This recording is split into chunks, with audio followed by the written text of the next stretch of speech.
She sat across from me in my office, her hands folded in her lap, and she said something I will never forget. "Dr. Jenkins, I'm scared I'm turning into my mother." Her name was Margaret, 64 years old, sharp woman, retired teacher, and she had just described something that had been happening to her for months, walking into rooms and not knowing why, losing words mid-sentence, forgetting the name of a neighbor she'd known for 20 years. But what broke my heart wasn't the symptoms. It was the look in her eyes, that quiet terror, because she had watched her mother disappear, slowly, piece by piece, inside the fog of Alzheimer's, and she was convinced she was next. I held her hands and I said, "I don't think you're turning into your mother, but I do think your brain is trying to tell you something, and we need to listen." That conversation changed the way I practice medicine, because Margaret's story isn't rare. It's in my waiting room week after week. And if you're watching this right now, there's a good chance some version of that story is yours too. I'm Dr. Sarah Jenkins. I practice integrative medicine in Austin, Texas, and I've been working with patients on brain health and memory for over 18 years. I've sat with hundreds of women and men, over 60, people just like you, who came to me quietly terrified about what was happening inside their minds. And what I've learned from walking that path with them has completely reshaped everything I believed about how Alzheimer's actually begins. Because here's what most people don't know, and what most doctors don't have time to tell you. Alzheimer's doesn't start when you forget something. It starts years before that, sometimes a decade before. And the research coming out of major neuroscience institutions, including work published by the National Institute on Aging, confirms something that should stop every single person over 60 in their tracks. The silent damage begins while your mind still feels perfectly fine. That's the part that scares me as a physician, not the diagnosis, the silence before it. Because during that silent window, there are things happening in the brain, specific, measurable things that are being quietly accelerated by ordinary daily habits, habits that feel completely harmless, habits most people do every single day without a second thought, and one of them is the single most common behavior I see in my patients over 60. I'm going to tell you exactly what it is, why it's so dangerous, and what you can do about it starting today. But first, I need you to understand what's actually happening inside the brain. Because once you see it clearly, you can never unsee it. There's a process called chronic neuroinflammation. Think of it as a slow, quiet fire burning inside the brain, not the kind that hurts, the kind you can't feel. And the primary fuel for that fire is chronic unresolved stress combined with poor sleep. Now, I know you've heard stress is bad for you 1,000 times. I'm not talking about that. I'm talking about something specific and biological. When you live under ongoing low-grade stress, the kind that doesn't feel dramatic, just constant, your body produces elevated cortisol, day after day. And cortisol at chronically high levels is directly toxic to the hippocampus. That's the part of your brain responsible for forming new memories and retrieving old ones. But here's the part that almost no one is talking about. The behavior that compounds this damage most aggressively, the one I see eroding brain health faster than almost anything else, is screen exposure within the first 30 minutes of waking up and the last 30 minutes before sleep. I know. It sounds almost too simple. But the science is devastating. When you reach for your phone the moment you open your eyes, you're doing two things simultaneously. You're flooding your brain with cortisol, because your nervous system interprets rapid information intake as threat, and you're disrupting the natural transition out of the brain's restorative morning state, the theta brainwave period that your neurons depend on to complete memory consolidation from the night before. You are literally interrupting your brain's filing system before it finishes its work. And at night, it's even worse.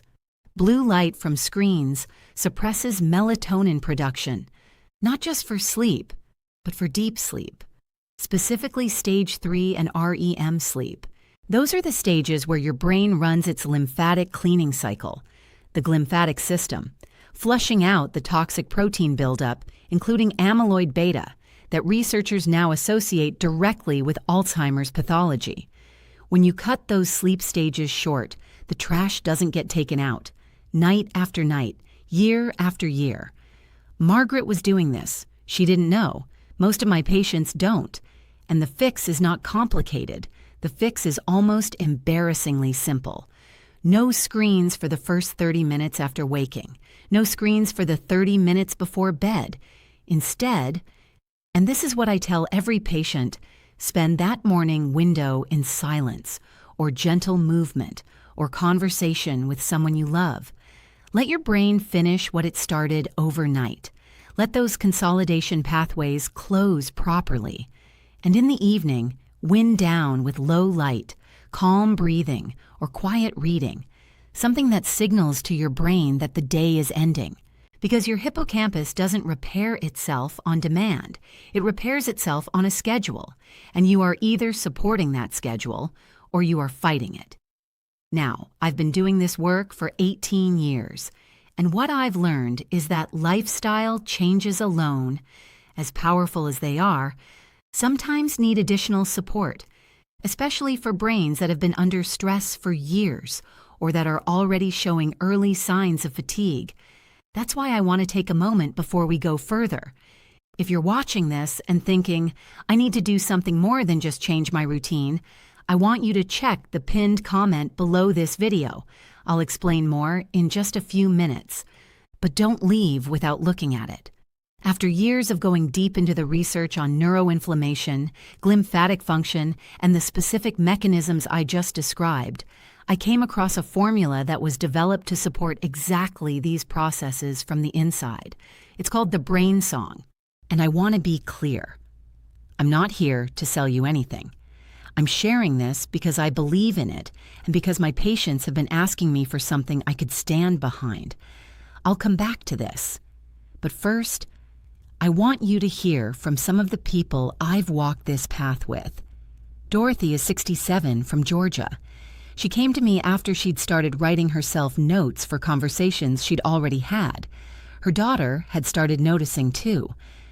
3 months after making the sleep changes I described, and after adding the Brain Song to her morning routine, Dorothy told me the fog had lifted in a way she hadn't felt in years.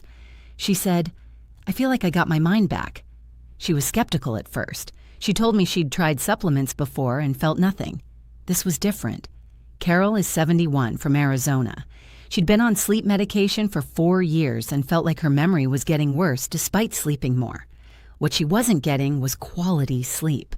Deep, restorative sleep. After 6 weeks of protecting her sleep window from screens and supporting her brain with the right nutritional foundation, she stopped needing her notes. She called me and said, I actually remembered my granddaughter's recital without being reminded. That hasn't happened in 2 years. Linda is 68 from Tennessee. Linda's concern wasn't forgetting names. It was losing her train of thought in conversations, stopping mid-sentence, feeling like the word was right there and then gone. She was embarrassed. She'd started avoiding social situations because of it. Within 2 months, she told me the dropouts had nearly stopped.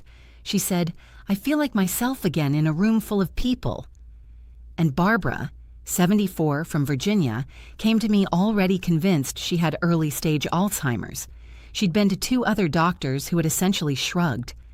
I spent an hour with her. We looked at her sleep, her stress load, her inflammation markers, her daily routine. It turned out she'd been starting every single morning with 45 minutes of news, pure cortisol, every single day. We changed that one thing first, added structural support, and Barbara told me at her follow-up that she felt more mentally clear than she had in a decade. These are not miracles. These are women who started taking their brains seriously at the right moment. And here's what I want to say to you directly, right now. The window matters. The research is unambiguous on this. Early intervention when the brain still has plasticity, when the damage is still reversible. That is when lifestyle and nutritional support do their most powerful work. Waiting until you're sure something is wrong, that is often waiting too long.